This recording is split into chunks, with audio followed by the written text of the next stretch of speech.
Hey, Cliff, how's it going there today? I'm well. How about yourself? I am doing great, and it's a pleasure and an honor to be talking to a Super Bowl champ. You left the game at a young and healthy age where you're still successful and doing great things. So, can you tell me what life is like nowadays for you? Thanks. Life is, I can't complain. I mean, I have my own radio show that I do here in Seattle on 950 KJR, 10 to 1 every day. I have a foundation, Cliff Avril Family Foundation, that we run that takes up a lot of my time as well. And it's geared toward, the mission is geared towards juvenile diabetes and also the education system in Haiti. And then a lot of different little business ventures from real estate to startup companies to a little angel investing and different things as well. So, yeah, I'm staying busy on top of being a family man. Now, when you left the NFL, did you know what life ahead was going to be like for you, or did it involve some soul searching to figure out those next projects? It was a little bit of both. Radio, I definitely started considering doing some media stuff. I would say my last 2 years in the NFL. Years prior to, I never would have thought I would be even interested in media. But, it's all a learning process. It's all, just trying to figure out what else you like to do because football has consumed so much of your time. So for me, it's, again, just trying to figure out I'm doing radio right now. I'm going to try TV and then, we're going to try some other things and just see what I'm passionate about, just like I was for football. And what was the decision like to decide to stay in Seattle after your playing career ended? Opportunities, obviously winning a Super Bowl here, going to Pro Bowls, just winning a lot of football games here. The name recognition plays a role as well as far as for just having opportunities to be able to get into certain doors. I lived in Charlotte my whole time while I played in the league, and my name doesn't necessarily ring a bell like it does here in Seattle. So, again, just having the opportunity to be able to do so many different things. Having a radio show here in Seattle it makes more sense than having one stay in Charlotte, So all those different things, and then the education here for the kids. My kids get a really, really good education out here, and they've kind of built friends and different things like that. So that played a big role as well. And you were originally from Jacksonville before winding up in Charlotte? Yes, sir. Now, how do you think of Jacksonville these days? Because obviously it's become a world-class city in the last 5 to 10 years.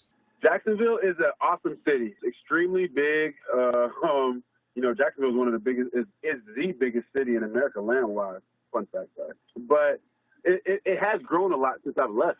I've been gone for about 15 years now, and the city looks completely different. The highways look completely different. So many more people are traveling there for golfing and vacations and different things like that. So it's definitely grown a lot since I've left. Well, speaking of highways, I hear that you're an avid car collector. Is that the case still?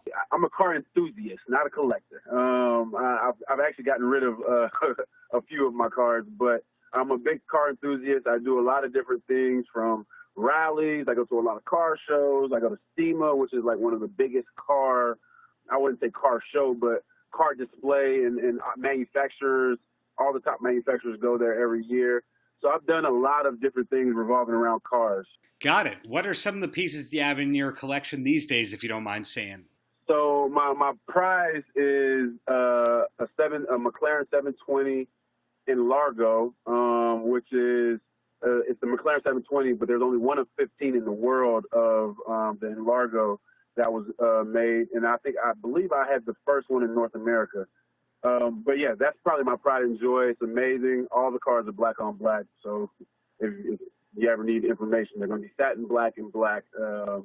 But it's my favorite car. It's a head turner. It's a beautiful car. Performs extremely well. And then what else do we have? We had the G-Wagon 4x4 squared, which is the G-Wagon, but it's kind of jacked up, like it looks like a Tonka truck, honestly. Another black car, fun car, head turner as well.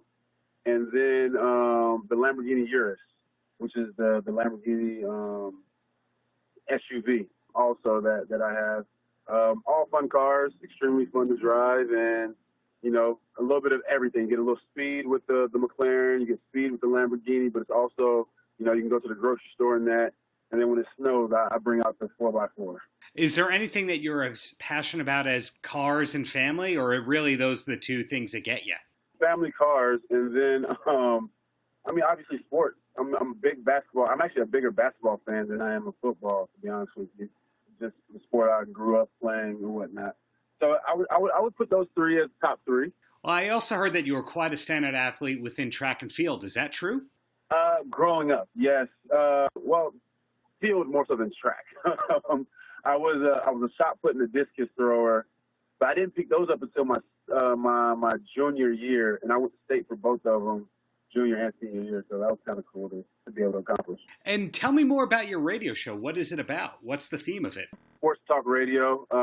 It's all local stuff. So we talk about obviously the Seahawks, the Mariners, the two universities out this way, the Washington Huskies, and then we also talk about the Washington State University, Pac-12.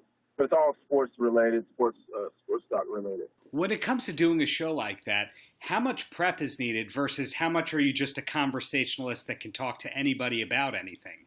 A little bit of both. So there is prep that goes into it. You know, obviously for me, I like to have the topics kind of going into the show so I can actually form a real good opinion about it. But it's really all opinion based, obviously.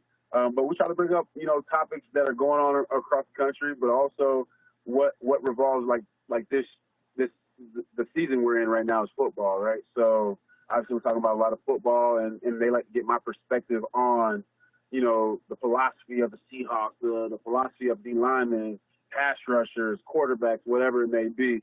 You know, just giving my opinion because obviously, you know, I was actually in the locker rooms. I've seen a little bit more than, say, what the media or anybody else has actually seen or been a part of. Well, in general, what do you think that people get wrong about the NFL, being somebody who's been in the locker room and all that for a lot of years? My biggest qualm with the media and the difference, I think people forget that these athletes are human beings. You know, fantasy football and I guess the financial piece of it, sometimes people separate the human part of it in comparison to, you know, I hate to compare, say, a doctor or somebody, but like people forget that these young men are human beings, one, and then the majority of them are 22, 23, 24 years old. You're going to make mistakes as 22, 23, 24-year-olds, and people forget how they were at the age of 23 in comparison to a guy that, you know, they just gave a check to, gave him a little bit of money, and how he reacts to it. I'm pretty sure 90% of people will react the same way as this individual did, but yet we judge them as if they're 40 years old or 50 years old, or as if they have a lot of knowledge or wisdom. Sure. So looking back at everything in your career, is there a proudest accomplishment? I mean, I would assume it's that Super Bowl play. There you have it. Yeah, it's a Super Bowl. It's a Super Bowl, but I think I appreciated the Super Bowl just a little bit more than, say, some of the other players did because of how my career started. As a rookie, I went 0-16. So for the longest, I was the only player in NFL history that went winless and won a Super Bowl up until last year, actually. I think some guys on the Cleveland team won it last year with the Patriots. But that would be my biggest accomplishment. And it also speaks volumes to it's not how it starts, it's how it ends type of situation, you know, continue to keep fighting. That is that my career is the epitome of that is, you know, you start off terrible, but then you can end up on top if you continue to keep working hard. Absolutely. So we've talked about all these different facets of your playing career and what you're up to now, but ultimately, is there something that you wish more people knew about you as a person? Just the philanthropy work that we're doing, my foundation is doing, what we've been doing. You know, we built a school in Haiti, elementary school in Haiti that houses over 500 kids. We built 25 homes in Haiti. We take an annual trip there every year. But also on the diabetes side, I've helped JDRF, Juvenile Diabetes Research Foundation. I've helped them raise over $250,000 over the last 4 years. Just trying to show other sides of athletes outside of just sacking quarterbacks and making big plays. Right. And before I get to my closer, a random question for you. What's the last concert that you attended? The last concert that I attended was recently. Was that John Legend? I think it was John Legend recently. Or no, Common. I went to a Common concert. That was the last one that my wife and I went to. Pretty good stuff as well. So in closing, Cliff, any last words for the kids? Continue to keep chasing your dream. There will be a lot of naysayers that say you can't do it. I've experienced it. Teachers, family, friends, they will say you can't do something to discourage you because they couldn't do it. continue to keep fighting for your dreams, because nobody's going to believe in your dreams more than you. And always, always, always keep those grades up.